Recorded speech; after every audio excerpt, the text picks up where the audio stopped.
Okay, there you go. Doc South here, thinking some more about that fire out in California. Boy, that one's rough. I, they're going to be on that for a while. I guess what with the winds and I guess this time of year, perhaps, I don't know, but I don't live out that way, but I imagine there's underbrush on the mountains. It's just uh, burning up a storm and it goes straight up. Those mountains are pretty steep. How do you know, first off, it's got to be kind of dangerous just to drop retardant on the fire. What with the mountains around, it's, one false move and you're part of the mountain if you're the pilot. It's that could be pretty tough stuff. And then just chasing up that mountain. I know most. I think most forest fire. I know I did. I was helped out with some forest fires one time or another out in Pennsylvania, and they say, um, if a fire's going up the side of a hill, best to just let it do that. And above all, don't try to get above it and shoot down at it because you probably won't be able to put it out. The flames will be on you, licking your toes while you're still trying to get the that fire out. And it's pretty hard to chase a fire up a hill if you're from behind. Most folks, most wardens will tell you get to the top of the hill if you can, if there's another way to get up, and wait for the fire to come over the the crest of the hill, and you nail it there, or you shoot down at it. But again, don't be in a position where you have no way of escape if that fire decides to, uh, if it doesn't all go, and now you're being chased by it across the top of that hill. Yeah, it's there's quite an art to it. Now I don't know if I described that all properly, but uh, I that was advice given to me decades ago when I was forest fire warden in north central Pennsylvania, in the town of Forksville, and they said just if it's going up the side of the hill, you probably aren't going to catch it. The best thing to do is wait for it when it crests the hill like that. It's a very tricky business, and I guess you can, especially out in California, you can get you can get how shall I put it, caught with your pants down, so to speak, if if you aren't careful. You've got to really know your stuff, and it's not for beginners. It's you've definitely got to do a whole lot of training and working and thinking, and a lot of practice before you go trying to put those fires out. They can be, and look at how they're doing. They're doing a great job out there, but those fires are leaping, getting into onto other mountains quick as pie, and yeah, they I don't know. It's almost like a riot, only instead of people, it's fire, it's flames running around, acting like nuts. I imagine they could use a really good rainstorm, hold the thunder and lightning.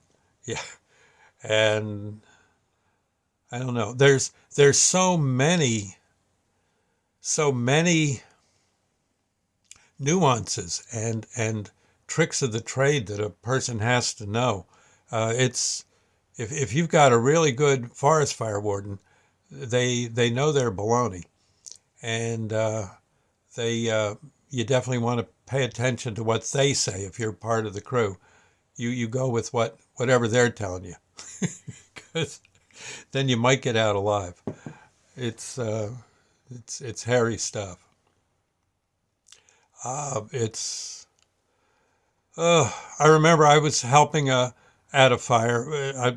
I was again I was the warden for our town of Forksville, but only because I didn't show up for the fire meeting. I had no clue what I was doing, and I'm up there with the county warden, who was that guy had been fighting fire since he was since he was two, and he knew everything about it, and he was very good at it.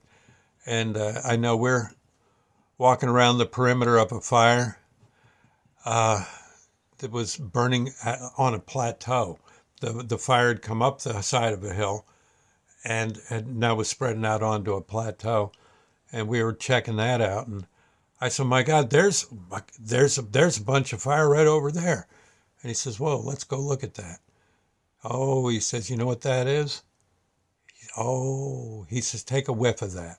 Tell me what you smell." And I go, "Well, it don't smell like wood. Don't smell like manure. I have I have no idea. It smells like coal." He says, "Well, that's just what it is. Below us there used to be an old coal mine on this ledge, on underneath this plateau. They would access it uh, probably 100 feet down, 200 feet down, and they dug coal out of this particular mountain. And this hole may have been for ventilation. They may have drilled a hole. Well, that mine caught fire, and he says, I guess portions of it are still on fire. I said, well, how long ago was that? He said, oh, that was years and years ago. They don't. You can hardly put them out. They just got to burn themselves out, and that's the smoke you're seeing coming from. That don't smell like trees and wood, does it? And taking a whiff. No, that smells like sulfur. He says that's a coal mine. That or we drilled into hell, one or the other. He says, yeah, I do smell that sulfur. I don't know. He says maybe maybe you better say a prayer or two tonight. I said I think I'll say one now. Doggone.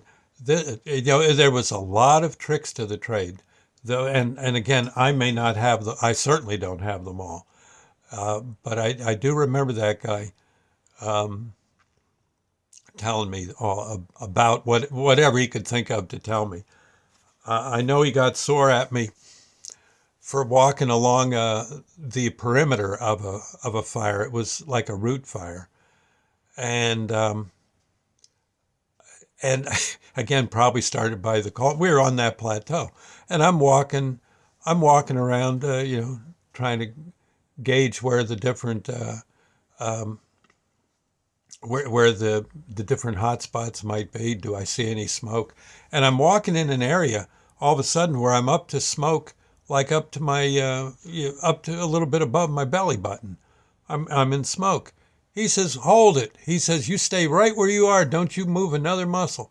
I said, "What's the deal?" He said, "No, hold still." He says, "Doggone it." He says, "Now, you just stand right there. Okay, I'll tell you when to move, and then you come over my way. But you wait till you do it." Okay. And all of a sudden he says, "You see all that smoke?" Yeah, I said, "Yeah." He says, "Well, you're on a ledge, and that smoke has drifted, floated over, and you're on a cliff. You're on a ledge. Just hold still, hold still." And he said, "I see." He's looking at the birds.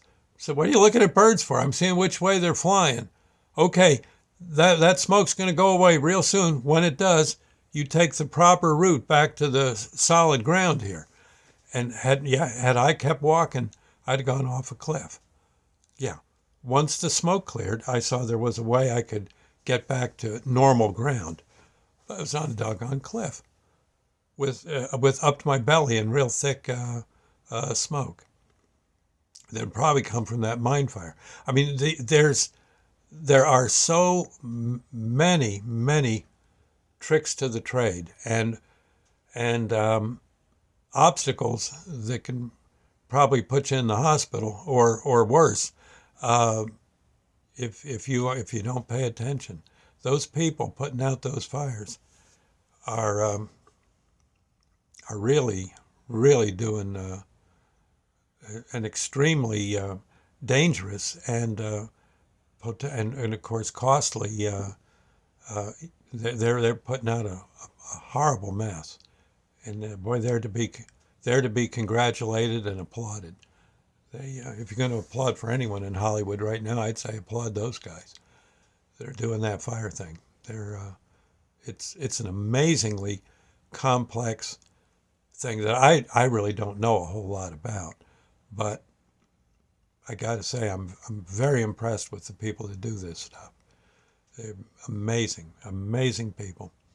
Anyway, I just thought I'd say I think probably I could have learned all that forest fire